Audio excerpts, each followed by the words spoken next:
vamos a empezar a ver cómo se nombrarán los compuestos en función de sus grupos funcionales. Y vamos a verlo función por función. En principio, la función óxido. Los óxidos son la combinación de un elemento más el oxígeno. Ese elemento puede ser un metal más oxígeno o puede ser un no metal más oxígeno. Pero una característica que tienen los óxidos es que son compuestos binarios, es decir, son compuestos que están conformados por dos elementos de los que uno de los dos es oxígeno. ¿Sí?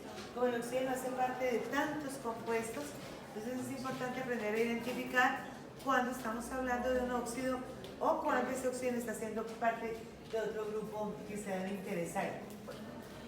Los óxidos entonces tendremos, por ejemplo, si es un óxido de un metal, tendríamos, por ejemplo, de acuerdo con los estados de oxidación que sabemos, NaOH, podemos tener, por ejemplo,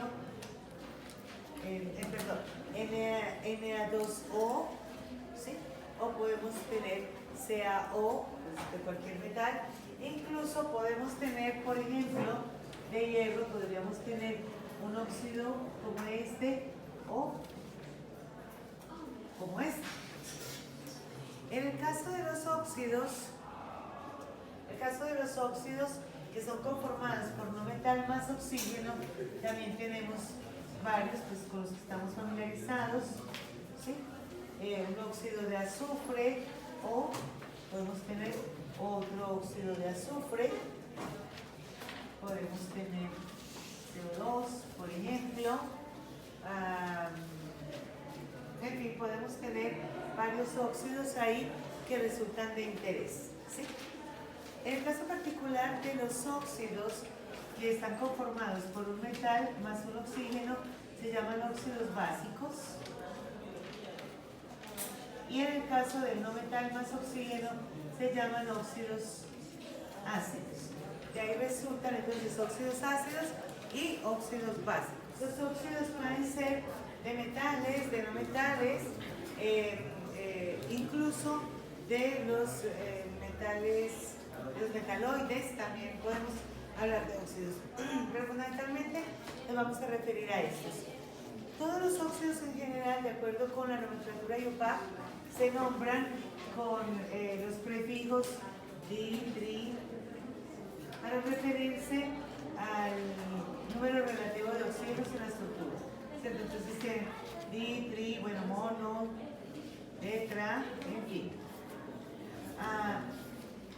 Solamente para referirse a eso. Entonces, por ejemplo, en este caso, para los elementos del grupo 1 y del grupo 2 que tienen un solo estado de oxidación, simplemente se nombran como óxido de calcio o óxido de sodio. No hay que decir de disodio, no hay otra opción de que debe ser un óxido de sodio, si no es con dos sodios, ya saben por qué, y un oxígeno, recuerdan, por los estados de oxidación, ¿sí? Entonces, en este caso no hay que diferenciarlos. Cuando ya se tienen, por ejemplo, aquí tenemos dióxido de azufre y trióxido de azufre. De la misma manera, cuando ya pueden ser más de un óxido, por ejemplo, esto sería óxido de hierro, pero como tengo otro óxido de hierro también, ¿qué es lo que ocurre en estos? Ahora sí tengo que diferenciarlos, ¿cierto? Entonces ya diría monóxido de hierro y trióxido de dihierro. Esa es una posibilidad. La otra posibilidad es que simplemente los nombre como óxido de hierro 2 o óxido de hierro 3. Pueden nombrar de cualquiera de las dos maneras. Nosotros solamente vamos a ver nomenclatura IUPAC. Si ustedes saben otra nomenclatura, si están familiarizados con ella, si está bien, no pasa nada, ¿cierto? Porque también lo podríamos nombrar como óxido ferroso, óxido férrico, ¿cierto? Yo solamente les voy a hablar de la nomenclatura IUPAC, que es la que tienen ustedes ahí en la guía. Pero si en algún caso tienen que nombrar un compuesto y lo saben nombrar de otra manera que sea correcta, está bien. Cualquiera de todas es válida, ¿sí? No tiene que ser esta. Ok.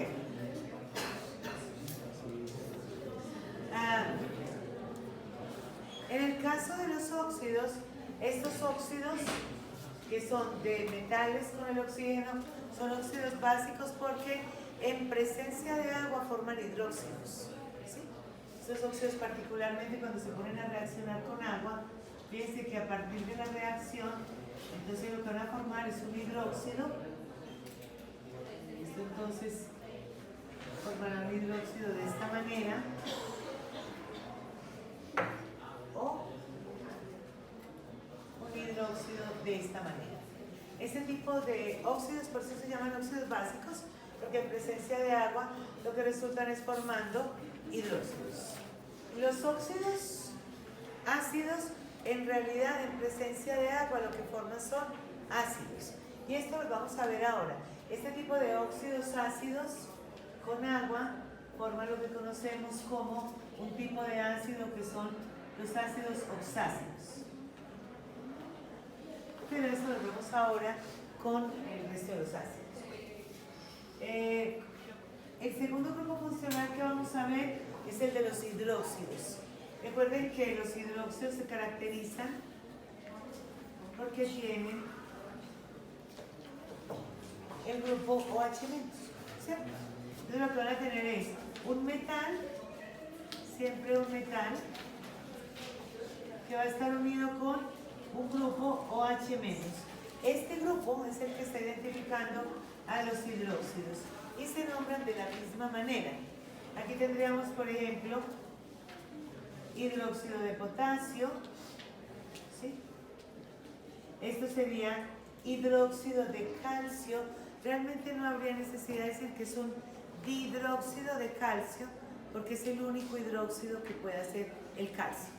Sin embargo, cuando ya entro con una condición, por ejemplo, en el que puedo tener varios hidróxidos del mismo metal, ahora sí empiezo a diferenciarlos y los nombraríamos en función de esto como dihidróxido de hierro o trihidróxido de hierro. De nuevo, también es válido decir que es un hidróxido de hierro 2, hidróxido de hierro 3. Si se va a nombrar de esa manera, entonces diríamos que es un hidróxido de hierro. Lo que se suele hacer es poner el signo químico en lugar de, el símbolo químico en lugar del nombre, y se pone el estado en números romanos, ¿cierto? A veces lo van a encontrar también como hidróxido de hierro 2 y los números romanos estarían dentro de un paréntesis, ¿cierto? Cualquiera de esas nomenclaturas es válida. Nosotros lo vamos a dejar entonces, dentro de la IUPAC se nombrarían como dihidróxido de hierro y trihidróxido de hierro. Por el número relativo, en este caso en los óxidos, es por el número relativo de oxígenos. En el caso de los hidróxidos lo que se considera es el número relativo de grupos OH menos. Y también utiliza entonces los mismos prefijos mono, di, tri, tetra, penta y así sucesivamente. Es importante notar, por ejemplo, que si se tiene un hidróxido, pues en este caso, por ejemplo, no diríamos monohidróxido de potasio o de monopotasio, porque es innecesario. Sin embargo, por ejemplo, si volvemos al tema acá de los óxidos, fíjense que son comunes el óxido de carbono o este otro óxido de carbono, y ahí sí toca diferenciarlos, porque aquí tendríamos que llamarlo monóxido de carbono y dióxido de carbono. Ahí se tendría que diferenciar. Okay. Con esto ya tendríamos los grupos funcionales completitos. Cómo se nombran los óxidos y cómo se nombran los hidróxidos completo. Eso es todo lo que podemos ver ahí en ese caso. En el caso de los ácidos, que sería el tercer grupo funcional que vamos a considerar, pues hay dos tipos de ácidos. Los ácidos más sencillos, que son los ácidos binarios,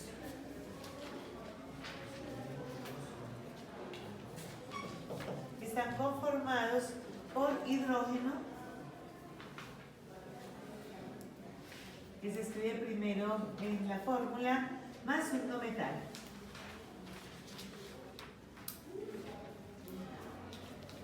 Estos ácidos binarios se llaman hidrácidos, los conocemos como ácidos hidrácidos, son binarios y pues estarán conformados fundamentalmente, los halógenos hacen este tipo de ácidos, son unas especies que los hacen, tendríamos HF, HBl, HCl, HI. En todos estos, fíjense que tenemos un solo hidrógeno y el no metal. Recuerden que en todos estos casos el no metal estaría actuando como -1 y el hidrógeno como +1, así que no tienen dificultad. ¿Sí? Hay un tipo de hidrácido en el que tiene un número diferente de hidrógenos, que es el único de estos comunes, que es el H2S. Esto pues en relación a que el azufre, recuerden que el estado de oxidación que tiene es -2 y el hidrógeno +1, por tanto está la fórmula. Y en cualquiera de estos casos se puede nombrar el anión con la terminación uro. Recuerden que aquí el anión corresponde al no metal. El no metal con la terminación uro y ya, ¿cierto? Con la terminación uro. Se nombra primero el anión y luego el catión, que en este caso es hidrógeno, y se deja simplemente así. Entonces, este ácido se llamaría fluoruro de hidrógeno, bromuro de hidrógeno, cloruro de hidrógeno, ioduro de hidrógeno, sulfuro de hidrógeno. ¿Sí? Esos son el tipo de compuestos hidrácidos que son comunes. Tienen esta terminación uro cuando se están refiriendo a su estructura molecular, ¿cierto? Cuando están en presencia de agua, estas especies en realidad son ácidas, es cuando están en presencia de agua. Entonces es como que uno las encuentra, por ejemplo, como HCl, y si está acuoso, el hecho de que esté acuoso ya permite llamarlo ácido clorhídrico, ¿cierto? Entonces ahí tendríamos ácido, estamos identificando que es un ácido porque en la fórmula empieza por H+, clor del cloro, que es el nuevo metal que tiene ahí, hídrico del agua. Lo conocemos, esta especie, por ejemplo, la conocemos más como ácido clorhídrico que como cloruro de hidrógeno. ¿Cuál sería la diferencia? En términos de nomenclatura, solamente vamos a considerar cuando está acuoso tiene la terminación hídrico, cuando no tiene la terminación uro, porque en realidad cuando no están en presencia de agua, la acidez de todas estas especies depende de la presencia de agua. Entonces, por ejemplo, para el ácido clorhídrico, cuando no está en presencia de agua, está molecular, ahí está en estado gaseoso, aquí están enlazados esos átomos, en realidad ahí no es ácido. Empieza a ser ácido cuando en presencia de agua se desprotona y ahí sí, se llamaría ácido clorhídrico. Como lo encontramos regularmente para el trabajo como reactivo, es de esta manera. Ok. Y los otros ácidos que se encuentran en este caso son los ácidos ternarios. Los ácidos ternarios que están en general, los ácidos ternarios en general están conformados por hidrógeno, no metal, más otro no metal que generalmente es oxígeno. ¿Sí? Entonces aquí están los tres componentes, por eso decimos que son ternarios. Entonces están conformados por hidrógeno, no metal y oxígeno. Por ejemplo, fíjense que ahora decíamos que esto conformaba los ácidos oxácidos. Estos ácidos ternarios son los ácidos oxácidos. Es muy común que tengan oxígeno como el segundo no metal dentro de la estructura. Fíjense que en este caso, por ejemplo, a diferencia de lo que pasa con esto, si yo tengo el SO3 y lo pongo a reaccionar con agua, ahora no va a formar un hidróxido porque proviene de un óxido ácido y esto formaría entonces este ácido. ¿Sí? Esos son los ácidos oxácidos. Tienen hidrógeno, un no metal y otro no metal que generalmente es oxígeno. El único que es común que no sea oxígeno es nitrógeno específicamente como cianuro. Entonces, eso lo vamos a ver ahora. En este caso particular, por ejemplo, si tenemos el CO2, lo ponemos a reaccionar con el agua, lo que va a formar es H2CO3. Y ahí tenemos entonces otro ácido oxácido. Fíjense que son ácidos ternarios. ¿Cómo se nombran los ácidos oxácidos? Lo vamos a dejar para ahora que ya tengamos, que ya hayamos completado cómo se nombran también las sales, porque están bastante relacionados. Ok. Entonces, aparte de los óxidos, los hidróxidos y los ácidos que pueden ser o binarios o ternarios, están las sales. Las sales también pueden ser binarias, las sales binarias, o pueden ser también ternarias. En el caso de las sales binarias, a diferencia de los ácidos binarios, pues no están conformadas por hidrógeno, sino que están conformadas por un metal que está actuando como catión. Metal es el que lleva aquí la carga positiva, y un no metal, que es el que se comporta como anión. En el caso de las sales binarias, pues van a tener también un anión sencillo y un catión sencillo. Así que, por ejemplo, si tenemos estas mismas combinaciones, aquí tendríamos, por ejemplo, NaCl, KBr. Miren que aquí lo que estoy reemplazando es el metal por el hidrógeno, lo estoy reemplazando por un metal. Por ejemplo, si tengo el calcio, como el calcio tiene dos cargas positivas, tiene un estado de oxidación con dos cargas positivas, entonces si se va a combinar con el ioduro, que está actuando como anión, pues la relación que va a tener acá es de 2. ¿Sí? Fíjense que esto se comprende mucho mejor si consideramos los estados de oxidación que lo habíamos visto en la clase anterior. Esas son las sales binarias y se nombran igual que los ácidos binarios. Entonces simplemente al anión, el anión se nombra primero. Entonces, se escribe primero el catión y después el anión. Pero se nombra primero el anión con la terminación uro y el catión se deja como está. Entonces, para nombrar estas sales simplemente diríamos cloruro de sodio, bromuro de potasio, ioduro de calcio. Fíjense que tengo 2 yodos, pero no diría diyoduro de calcio, porque el calcio solamente tiene esta oxidación más 2, así que irían de esta manera. Podría tener, por ejemplo, en el caso del sulfuro, podría tener, si fuera a ser una sal que estuviera conformada por el sodio y por el azufre, entonces necesitaría 2 sodios para poder compensar esa fórmula y que quede eléctricamente neutra, ¿cierto? Aquí se llamaría sulfuro de sodio o, por ejemplo, sulfuro de magnesio. Simplemente el anión con la terminación uro y el catión se deja como está, ¿sí? Esas son las sales binarias. Ahora, como ocurre con los ácidos, también son muy comunes las sales ternarias. Las sales ternarias son muy comunes. En las sales ternarias tengo de nuevo el metal, que es el catión, más el no metal, más el otro elemento que comúnmente es el oxígeno. Y resulta que el no metal está ligado al oxígeno y todo esto conforma el anión.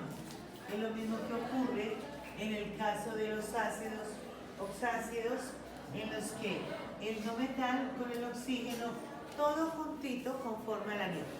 ¿Sí? Ok.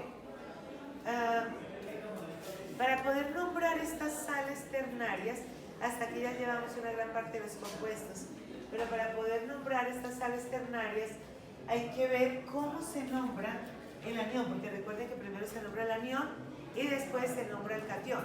Y el anión, pues en este caso tiene terminación uro cuando son sales binarias, es decir, cuando los aniones son monoatómicos. Entonces, mientras el anión sea monoatómico, si tengo aniones monoatómicos, ¿quiénes pueden ser aniones? Bueno, los aniones son muy poquitos, porque pueden ser, entonces, de acá para allá, tendríamos el nitrógeno que como anión estaría N3-, que se llama nitruro, ¿cierto?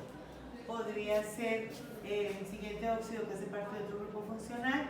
Después tengo entonces el fluoruro, y de ahí para después están las bases nobles que no hacen aniones, y de ahí para abajo entonces tengo cloruro, bromuro, ioduro, y por ejemplo, que también es monoatómico, entonces tendríamos el S2-, que es el sulfuro. Esos son los aniones monoatómicos comunes. Ahora, hay una serie de iones poliatómicos comunes que hacen parte de una gran cantidad de compuestos. Esos iones poliatómicos tienen nombres propios. Esos iones poliatómicos tienen nombres propios y es importante aprendernos el nombre propio de esos aniones, ¿cierto?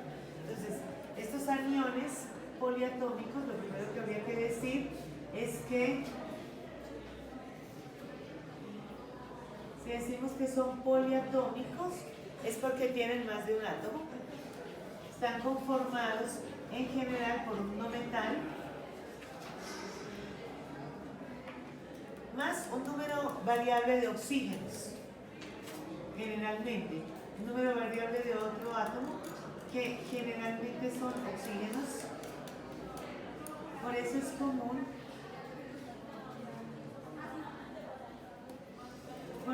común que estos iones poliatómicos se llamen oxoaniones. Oxo del oxígeno y aniones porque son iones que tienen carga negativa. Es normal que se llamen oxoaniones. Esos oxoaniones son comunes. Esos oxoaniones son muy comunes, hacen parte de estos ácidos ternarios, ¿sí? Y hacen parte de las sales ternarias también, y por eso es importante aprender el nombre para poder nombrar ese tipo de compuestos sin dificultad. Los oxoaniones son muchos, se pueden sacar a partir de la fórmula de los óxidos. Entonces cualquier óxido ácido más agua. Ahora vamos a ver cómo se obtienen entonces los aniones de ahí, pero nos vamos a aprender los más comunes, con los que vamos a poder nombrar la mayoría de los compuestos al menos comunes. Y los aprendemos en el orden en el que van en la tabla periódica. El primer oxoanión que es común,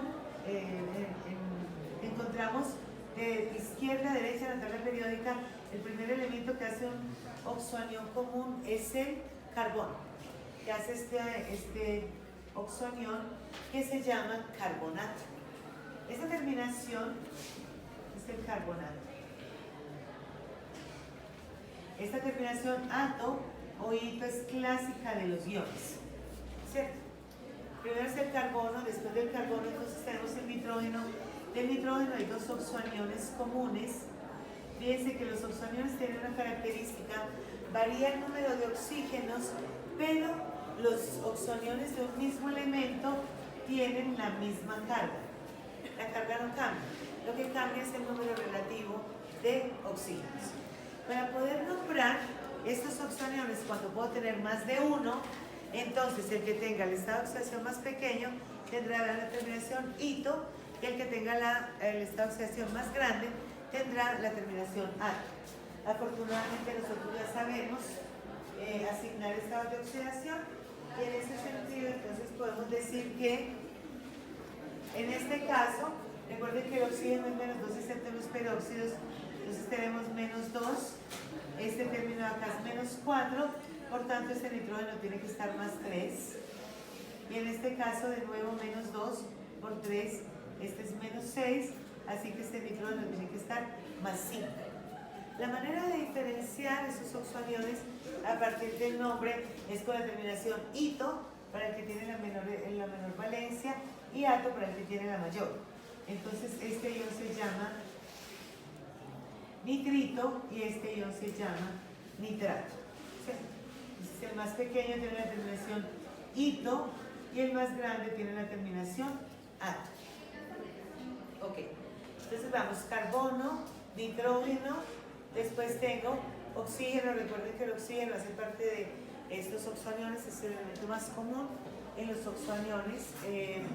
Después tenemos el flúor no tiene oxoaniones conocidos, pues no comunes. Entonces seguimos. Aquí tendríamos el siguiente elemento que hace oxoaniones conocidos, es el azufre, que hace el SO4 y el SO3 2 menos. Miren que de nuevo tiene la misma carga. Si hacemos la misma operación que en el anterior, es evidente que este azufre está más 4 y este azufre está más 6. Por tanto, este ion se llama sulfito y este ion se llama sulfato. Okay. Enseguida del azufre para acá tendríamos entonces el fósforo, y en el caso del fósforo también hay estos dos oxoaniones comunes que son el PO3 3 menos y el PO4 3 menos, y ocurre lo mismo que en los anteriores. La carga de estos oxoaniones es la misma. Entonces, para nombrarlos, simplemente diremos que este es el que tiene el estado de oxidación más pequeño. Este es más 3, este es más 5. Este entonces será el fosfito. Y el que tiene el estado de oxidación más grande será el fosfato. De ahí de esos elementos no tengo más que sean muy conocidos. Los oxoaniones que se forman entre un halógeno, si el metal que está involucrado es un halógeno con el oxígeno, todos se nombran en función de los oxoaniones que hace el cloro. En el caso del cloro, entonces tiene el ClO menos, el ClO2, el ClO3 menos y el ClO4 menos. Como pasa en los casos anteriores, fíjense que todos tienen una carga negativa, ¿sí? Lo que está cambiando es el número relativo de oxígenos, 1, 2, 3, 4. Este tipo de compuestos no son óxidos. ¿Es evidente que no es un óxido o no? ¿Por qué no es un óxido? ¿Sí? Es un ion. Entonces, los iones, los óxidos son compuestos. Si yo tengo dos elementos, pero tiene carga, ya no estoy hablando de un óxido, sino de un ion. ¿Sí está claro lo que digo? ¿Sí? Esto no sería dióxido de cloro, trióxido de cloro, tetróxido de cloro, porque no es un óxido. Son iones porque fíjense que tiene carga. Y cuando son iones tienen nombres propios. Como ahora voy a tener ya más que dos estados de oxidación, uno pequeño y uno grande, aquí voy a tener este cloro está en estado de oxidación más 1, más 3, más 5 y más 7. Tengo 4 estados de oxidación. Para poderlos nombrar voy a utilizar también un par de prefijos que serían, en el primer caso para el más pequeño iría con hipo y el más grande va con P. Y de resto los nombro de acuerdo con la terminación ito-a. Entonces tengo hipoclorito. El siguiente sería clorito. Vamos con la terminación ito en ambos casos. El que sigue, que ya es uno de los estados de oxidación altos, clorato. Y el último, perclorato. En este sentido, por ejemplo, si ustedes ven en su tabla periódica, el bromo tiene estados de oxidación comunes más o menos 1 y más 5. Y el yodo tiene más o menos 1, más 5 y más 7. ¿Cómo los nombro entonces si aquí estoy reemplazando, por ejemplo, para el cloro? Es sencillo, dependiendo de los iones que haya comunes. Por ejemplo, en el caso del yodo que tiene 3 estados de oxidación comunes, si van hacia arriba o si los desplazo hacia abajo, o como hago, en realidad se nombran por analogía con los del cloro. Miren que entre esta especie y esta, lo único que está cambiando es el cloro por el yodo, así que ese se llamará periodato. ¿Sí? Normal. Ok. El que le sigue entonces será iodato y dependiendo de cuál estado sea más común. Para el nombre se hacen entonces por analogía con estas especies del cloro. Okay. Ahí van la mayoría de los iones poliatómicos comunes. Hay un par de iones poliatómicos que no están acá, para que no se puedan explicar así como estos, que son, por ejemplo, de todos los elementos de transición, es muy común, lo encontramos en muchos compuestos, el MnO4-, también es un oxoanión, y se llama permanganato. En el MnO4-, el manganeso está en esta oxidación +7, y este es el ion permanganato. Este es el ion permanganato. Es muy común en varios compuestos. Tendríamos el permanganato. Hay otro par de iones de los metales de transición que también son comunes con los que trabajamos, que son el CrO4 2- y el Cr2O7 2-. Miren qué pasa con estos compuestos. Fíjense que en este caso, entonces uno diría, bueno, muy sencillo, pues es que este se llame cromito y que este se llame cromato. Pero no nos funciona el nombre de esta manera, porque en cualquiera de los dos casos este cromo está +6. Como tiene el mismo estado de oxidación, no puedo decirle cromito y cromato, tiene el mismo estado de oxidación en esos compuestos, entonces lo vamos a diferenciar por número relativo de cromo aquí en este caso. Entonces este se llamará cromato y este se llamará bicromato. Son muy comunes, el cromato y el bicromato. Miren que la diferencia que tiene es que aquí tengo 2 cromos y aquí tengo uno solo. Hasta ahí está claro. El único ion poliatómico que no es un oxoanión, pues dentro de los conocidos, dentro de los más comunes, está el Cn-. Fíjense que en este no tengo oxígeno, tengo carbono, nitrógeno, esto tiene una carga negativa, y este ion se llama cianuro. Termina como si fuera un ion monoatómico, entonces se va a llamar cianuro, este también es conocido. Estos nombres de estos iones es indispensable aprenderlos porque hacen parte de muchos compuestos. En el caso particular de las sales ternarias, nombrarlo es muy simple porque ya una vez que yo tengo el ion poliatómico, simplemente lo puedo nombrar en función de nombrar ese anión y el nombre del catión y ya. Por ejemplo, si yo estoy hablando acá de esta especie, entonces podría tener un cianuro de sodio o un cianuro de magnesio, por ejemplo. Entonces fíjense que si voy a hacer un cianuro de magnesio, lo que voy a necesitar son 2 iones cianuro, y para poder que la fórmula me quede correctamente escrita, los iones poliatómicos, cuando son más de uno, deben ir en un paréntesis para poder indicar que ese es el ion. ¿Sí? Podría escribir, por ejemplo, el carbonato de potasio.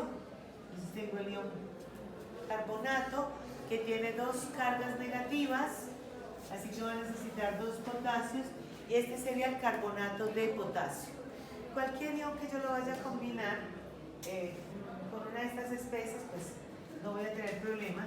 Si voy a escribir, por ejemplo, el carbonato de bario, tengo el bario y el carbonato, y en ese caso no necesito usar paréntesis. Bien, cuando el número relativo que hay diferente de uno es de un ion monoatómico, no tengo que poner paréntesis. O cuando los tengo en una relación 1 a 1. En este caso el carbonato todo completito, este ion es -2 y el bario es +2, así que en una proporción 1 a 1 quedan bien, no tienen problema, ¿sí? Por ejemplo, puedo hablar del sulfato de calcio. Entonces calcio y sulfato, se nombra primero el anión y después el catión. Sulfato de calcio, fosfito de lo que quiera, fosfito de sodio. Entonces tengo aquí un fosfito de sodio. Por supuesto que van a necesitar 3 sodios para poder hacer el fosfito, porque recuerden que el fosfito tiene 3 cargas negativas. Pero si voy a hacer el fosfito de magnesio, tengo magnesio y fosfito.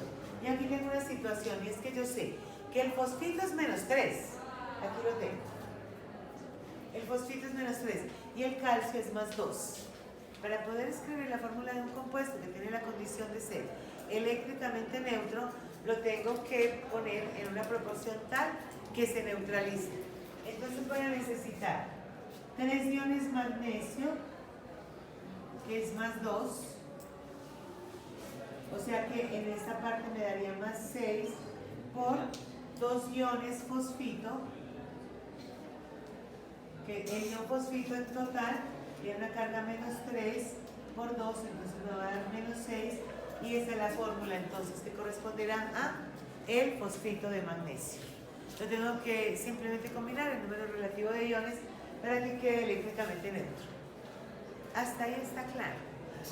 Simplemente nos aprendemos los nombres de estos iones, y cuando van haciendo parte de un compuesto en el que el otro elemento es un metal, es una sal, conservan el nombre del ion y simplemente se nombran como se llama el ion del catión que tengo, y ya. ¿Sí? Las sales, estas sales de acá, que decimos que están conformadas por un metal que es el catión y un no metal que es el anión, con nosotros también funciona igual. ¿Sí? Pero las sales son el resultado clásico de una reacción ácido-base. Entonces, por ejemplo, si estamos hablando de un ácido bien común, HCl, más una base bien común, NaOH, fíjate que esto da como resultado la sal más agua en un proceso de neutralización, ¿cierto? Entonces mira que lo que está ocurriendo acá es que el ácido lo que aporta para la base, para la sal, perdón, es el anión, y la base lo que aporta para la sal es el catión. Y entre tanto, los contraiones en este proceso de neutralización, mira que este H+ se junta con este OH- y juntitos forman el agua. Entonces la reacción de un ácido y una base te va a dar sal y agua. Si tienes, en lugar de tener un ácido hidrácido, tienes un oxácido, te va a dar igual. Lo que pasa es que las aguas son ternarias. ¿Sí? Pero es igual. Ahí vas a tener esa relación ahí. Hay un tipo de iones que son iones hidrogenados que resultan de de la introducción en la estructura de hidrógenos para reemplazar cargas negativas. Solo los oxoaniones que tienen más de una carga pueden hacer iones hidrogenados. Entonces, por ejemplo, en este caso, este carbonato con un hidrógeno se llama hidrógeno carbonato, y lo que va a ocurrir cuando entra este hidrógeno acá es que disminuye una carga, porque recuerden que el hidrógeno va a entrar con una carga positiva. Decíamos que en los iones la sumatoria de los estados de oxidación es igual a la carga del ion. Entonces tenemos que esto es -2, -6, +4, tenía antes -2, y como entra este +1, ahora toda esta parte es +5, esta parte es -6, y de ahí resulta el exceso de carga, que es la que estoy marcando. Eso lo vimos cuando vimos estados de oxidación. ¿Está claro hasta ahí? Entonces, en el caso del nitrito y el nitrato, que tienen una sola carga negativa, no pueden hacer iones hidrogenados, porque cuando entre un hidrógeno ya van a estar haciendo un ácido. Pero en el caso del sulfito, el sulfato, que tienen 2 cargas negativas, entonces en este caso se va a llamar hidrógeno sulfito, hidrógeno sulfato, ¿sí? Los otros, estos dos no se hidrogenan muy fácil, estos son los clásicos. Entonces, en este caso se va a llamar hidrógeno carbonato, hidrógeno sulfito, hidrógeno sulfato, y ya van a quedar con una sola carga negativa. En el caso del fósforo, que tiene 3 cargas positivas, en el caso del fósforo que los oxoniones tienen 3 cargas negativas, entonces pueden hacer una primera hidrogenación y una segunda hidrogenación y seguir siendo iones en ese caso, ¿cierto? Entonces fíjense que en este caso, entonces tendríamos, siguen siendo iones porque persiste la carga. En el caso, por ejemplo, del fosfito, tendríamos que el HPO3, si este tiene 3 cargas negativas, ahora voy a tener 2. Este será el hidrógeno fosfito y todavía se puede hidrogenar una vez más. Voy a tener H2PO3 y va a otra carga y este se llamará dihidrógeno fosfito. Hidrógeno fosfito y dihidrógeno fosfito se nombra por número relativo de hidrógenos en ese ion, ¿cierto? Igual con el fosfato, entonces tendríamos el HPO4, esto sería hidrógeno fosfato, y aquí tendríamos el dihidrógeno fosfato. Siguen teniendo terminación ito y ato porque todavía son iones. Se nombran exactamente igual.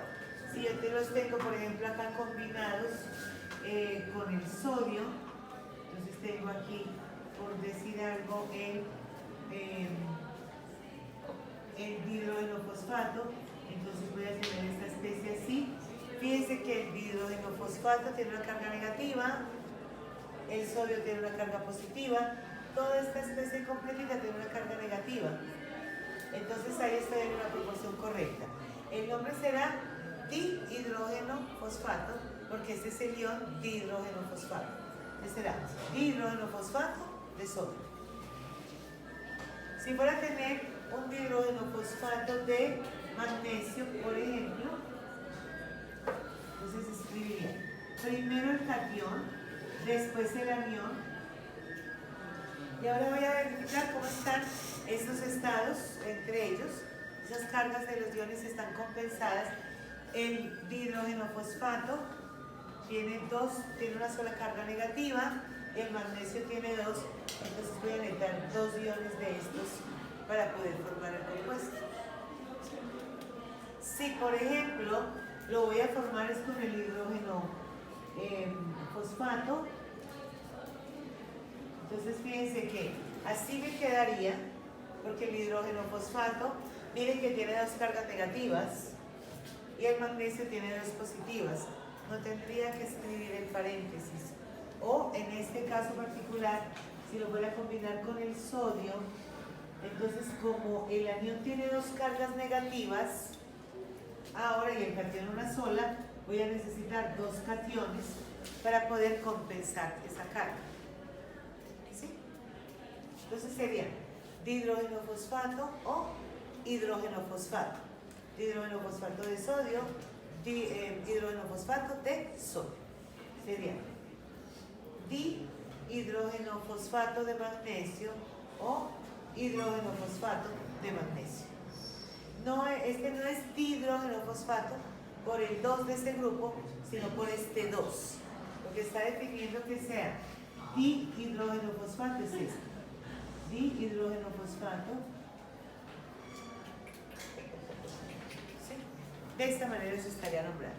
Hay un ion poliatómico positivo, que es el único común, que en realidad no es un oxocatión tampoco, sino un catión poliatómico común, el más común. Catión poliatómico común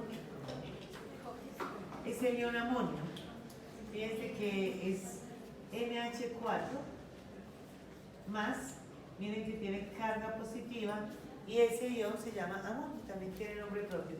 Pero positivos hay muy pocos, negativos son muy comunes y todos son, la mayoría son en función del oxígeno. ¿Sí? Listo. Una vez que ya se tiene definido, o sea que ya sabemos cómo nombrar todas estas especies en este sentido, entonces quedaría saber, bueno, ¿qué hago en el caso de los ácidos? Lo único que me falta saber es ¿Cómo nombro ácidos ternarios? Decíamos que los ácidos ternarios están conformados por hidrógeno más, digamos, un oxoanión, generalmente, o por lo menos unión poliatómico, ¿sí? Para nombrar los ácidos ternarios se coge el nombre del ion poliatómico, se deja el nombre del ion poliatómico, y si ese nombre de ese ion poliatómico termina en ito, para poder expresarlo en términos del ácido, vamos a pasar ito a oso, y si termina en ato, ahora la terminación va a ser ico. Ok. Entonces, empecemos a hacer el ejercicio desde este punto. Vamos a ver qué es lo que pasa con estos ácidos. Vamos a ver cómo es que se conforman los ácidos ternarios o los ácidos oxáceos. Vamos a ver cómo es que se comportan acá. Todo lo que tenemos que hacer es cambiar esa terminación por ito o poroso, dependiendo de ico, por ico o poroso, dependiendo de lo que se requiere. Y dependiendo de la carga que tenga, acuérdense que esta originalmente tiene dos cargas. Cuando entra un hidrógeno queda con una sola carga, pero en su estado original, miren que si voy a formar un ácido, entonces tengo que introducir dos hidrógenos, porque cada hidrógeno tiene una carga positiva. Cuando ponga estos dos hidrógenos acá, como cada hidrógeno tiene una carga positiva, va a compensar las dos cargas del carbonato y ahora va a quedar sin carga, ¿cierto? Este hidrógeno tiene más 1, esto es más 2, el carbonato menos 2, esto me queda aquí más 2, con menos 2, ahora ya quedó sin carga, entonces ya no es un ion hidrogenado, sino un ácido. Si no tiene carga, ahora va a ser un compuesto y simplemente se llama ácido, todos se llaman ácido, carbón, acuérdense que si está en ato, pasa a ico, entonces esto se va a llamar ácido carbónico, ¿sí? En este caso tengo un solo hidrógeno porque tiene una sola carga, ácido nitroso, porque es más pequeño, aquí pierde también la carga, ácido nítrico, todos estos son ácidos, ácido nítrico. Para poder escribir esta fórmula necesito dos hidrógenos, ácido sulfuroso, ¿sí? Pasa de terminación ito a oso, recuerden. En este caso, ácido, pierdo la carga acá, ácido sulfúrico. En este caso necesito 3 hidrógenos porque tengo 3 cargas, ¿sí? Tengo 3 cargas negativas y como es fosfito, vas a ser fosforoso, ¿sí? Ácido fosforoso, y este será entonces ácido fosfórico, ¿sí? En este caso un solo hidrógeno para todos y me quedaría entonces ácido hipocloroso, cloroso, clórico y perclórico, ¿sí? Como ácido quedaría de esta manera: ácido hipocloroso, cloroso, clórico, perclórico. ¿Cómo sé que es un ácido? Está empezando por el hidrógeno. En este caso, por ejemplo, con esta especie, fíjense que como tiene terminación 1, se trabaja como si fuera monoatómico, entonces esto quedaría así: HCN, y se llamaría cianuro de hidrógeno o ácido cianhídrico, si está en agua. Se quedaría como cianuro de hidrógeno o ácido cianhídrico si está en agua.